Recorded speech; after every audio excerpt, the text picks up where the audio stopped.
Today, I'll show you how to make a perfect box joint using a router table and a special jig. It's a fast and consistent way to make a box joint. The box joint is similar to a dovetail joint, except instead of the angled pins and tails, box joint pins and notches are straight.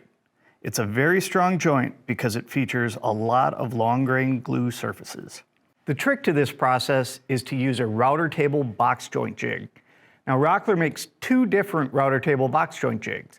This is the standard router table box joint jig, and it's perfect for small to medium sized boxes and is designed to form box joints with 1/4 inch, 3/8 inch, or 1/2 inch wide notches and pins. And this is the router table XL box joint jig. It's designed for larger boxes with 1/2 inch or 3/4 inch notches and pins. Both jigs feature these miter bars that allow you to slide the jig's base into position and secure it in the router table miter slot. They also both feature multiple indexing pins for different size box joints and a sliding fence that slides the workpiece into the router bit.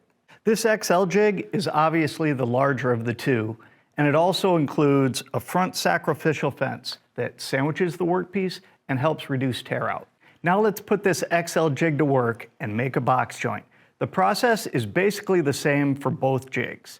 So today, I'm gonna make a box joint that's 3/4 inch wide notches, 3/4 inch wide pins, just like that blanket chest. That means we'll be using a 3/4 inch diameter router bit.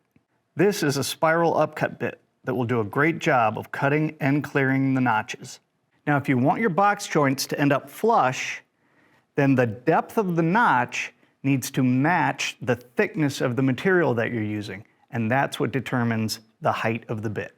Set the bit height using a scrap of the same wood you'll use to make the actual project. Using a scrap of the same wood ensures that the jig will work well after you make your test cuts. Set the router bit height to be level with the top of the scrap. Next, make sure you've installed the 3/4 inch indexing key and then position the jig on the router table with the bit centered in the base opening. Then adjust the base so that there's a 3/4 inch space between the indexing key and the router bit. Tighten the large grip knobs to secure the jig base on the router table. Just as you would with other jigs, it's important to make test cuts using scrap pieces that match the actual work pieces. These pieces don't need to be large or even match the size of the pieces you'll be actually using in your project. What's important is that you can cut enough pins and notches to test the fit and then make any adjustments that are necessary. I'm using two 3 3/4 inch wide pieces for my scraps, which will give me a stack of 5 pins and notches. I like to cut 2 notches in the first piece, which will leave 3 pins. Then I'll cut 3 notches in the mating piece, and that will line up the pins and notches. It's also important to label the top and bottom edges so that you keep the mating parts in the proper orientation.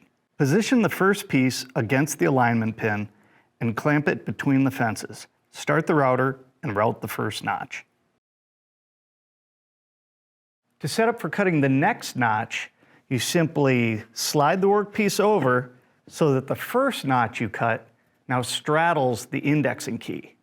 Now I'll start the router and push it through to cut the second notch. The process for cutting the second piece is similar, but the setup is just a little bit different. The second piece needs to start with a notch. To do that, I flip the first piece in the jig and position the top notch over the indexing key.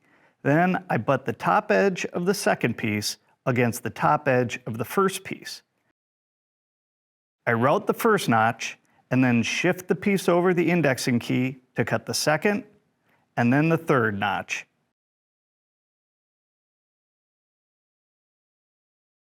Now it's time to test the fit. Now what we want is a good, snug fit.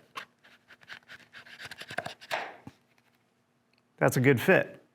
What you don't want is a loose fit or it not to go together at all. But if you don't have a good fit, there are a couple adjustments you can make to get a better fit.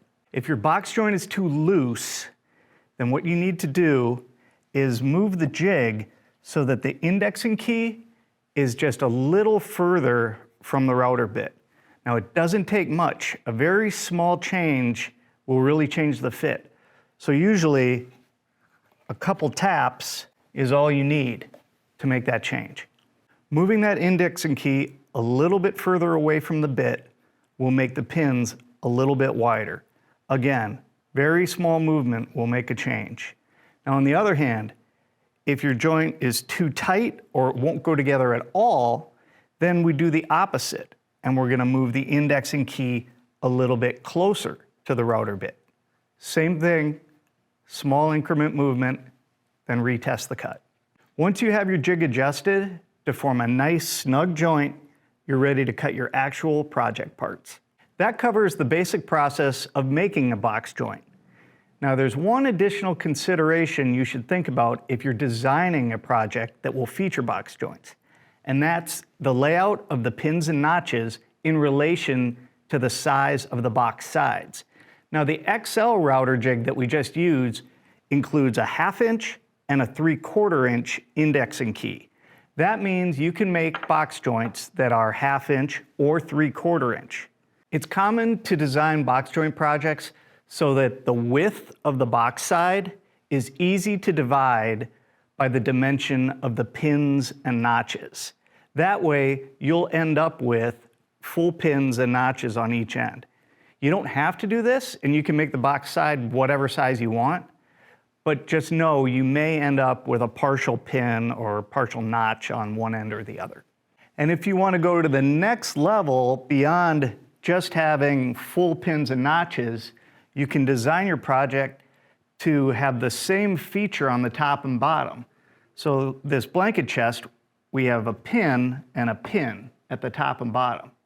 And to do that, you need to make your side a width that when divided by the width of the notch or pin equals an odd number.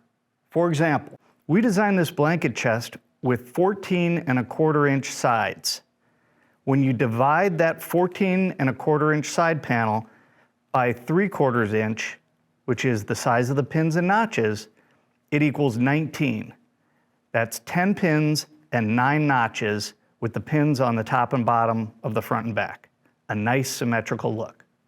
So there you have it, the basics of making a box joint with a router table and the Rockler router table box joint jigs.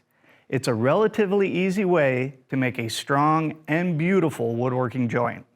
And if you want plans for making this blanket chest, you can find them on our website or in the video description.